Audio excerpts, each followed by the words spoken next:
My country presentation is on Vietnam, and my more in-depth topic is LGBTQ, which stands for lesbian, gay, bisexual, transgendered, and the Q stands for either queer or questioning.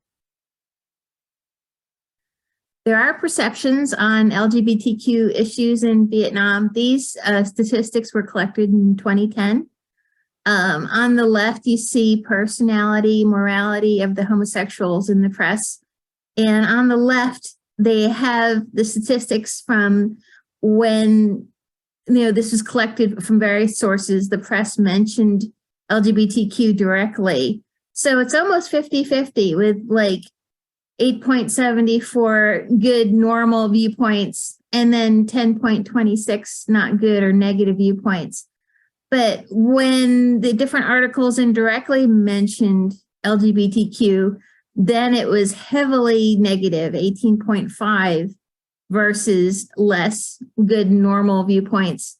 And this can be reflected in our textbook in that the Vietnamese put a great deal on self-respect. They don't want people to lose face. So that's why they are indirectly mentioning an uncomfortable topic. On the right, there's language describing homosexuals in sample articles from the same study. And, they're using words such as sensational, shocking, disrespectful, degrading, against social and ethical issues. And they're referring to health and disease in regards to LGBTQ. And we're going to touch on that topic in a little bit. So I'm going to play a short clip. It's about a minute long, and it's from the Talk Vietnam show, which plays in Vietnam. And it's very popular. And the host is in this clip, and he is talking about embracing differences. What do Vietnamese people think about LGBTQ? Hello, Talk Vietnam. My name is Dustin Phúc Nguyen, and today I am at the Book Street of Ho Chi Minh City, and I'm trying to do an experience.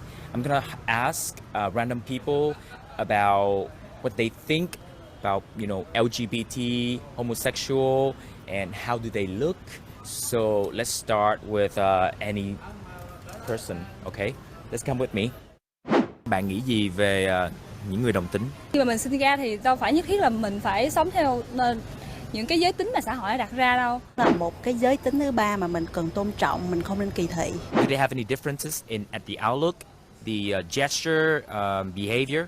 No, definitely not. Hình dáng đi đứng cũng như cái cách ăn nói nó có khác với những người bình thường. Một số người đồng tính thì có vẻ ngoài thì kiểu như hơi dị chút. They like other people. Phần đông á, thì vẫn bình thường như là những người bình thường của mình thôi. Vậy thì theo bạn, mình là một người đồng tính hay dị tính? Hetero. Dị tính thôi. Homosexual. Đồng tính. Nếu mình nói mình là một người đồng tính thì bạn có tin không? Tin. Có lẽ tôi không tin. I am homosexual. Wow! Wow. Then you're right? Yes. I was wrong. You're wrong. It doesn't matter if you're right or wrong. Yeah. We embrace the differences.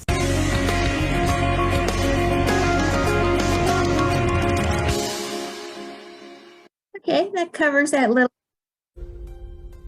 And there are two different Vietnams, and this was involved in the Vietnam War. It was the North and the South that were so different. The Northern is kind of based on the Yang concept. So they have Neo-Confucian, which is derived from Chinese colonization, and that is from the Vietnamese tradition.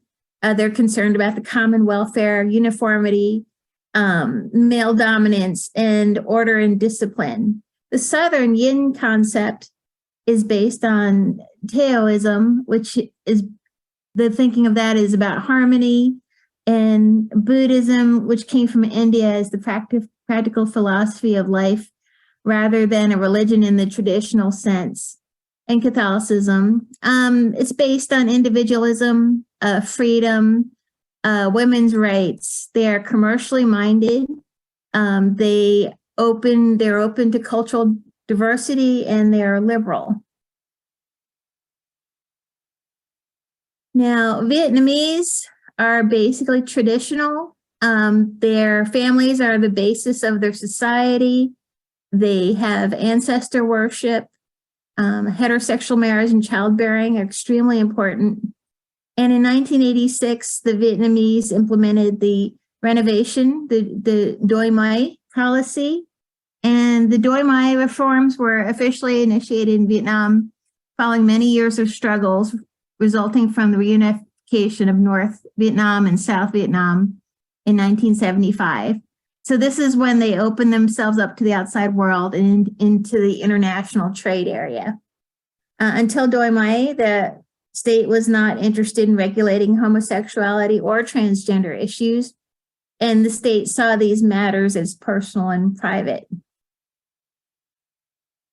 So the view of LGBTQ went from social evils to viewing them more like human beings until the early 1990s, words like homosexual or transgender were not commonly used in the Vietnamese language. And in the 1990s, there is a new category of social evils, which was applied to drug addicts, sex workers, and homosexuals.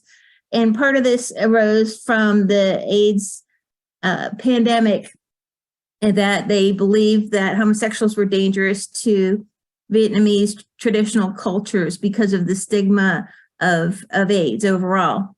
In 2008 was the rise of Vietnamese LGBT movement. And I'd now like to talk more about legislation.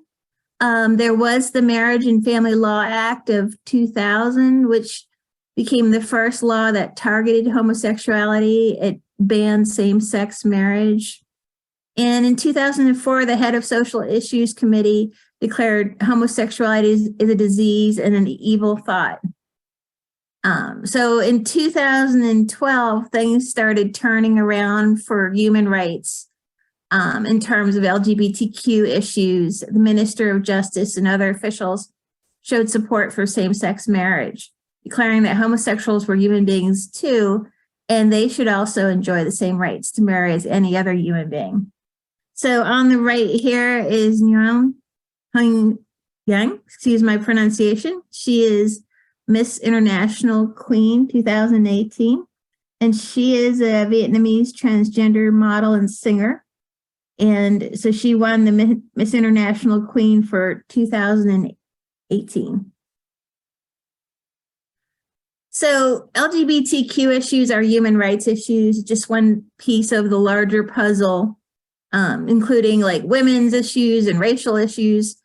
The Vietnamese Ministry of Health has said medical professionals should treat LGBTQ people with dignity and make sure that they're not discriminated against. So as you can see there, as time moves on, Vietnam is really embracing human rights more than they ever have.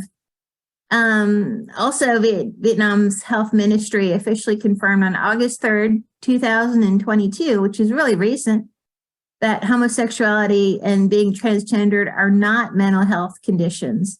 This decision brings Vietnam's health policy more in alignment with the worldwide health and human rights standards. So that's really exciting news just last August. So those are my references that I pulled my information from. And thank you for your time and listening to my presentation.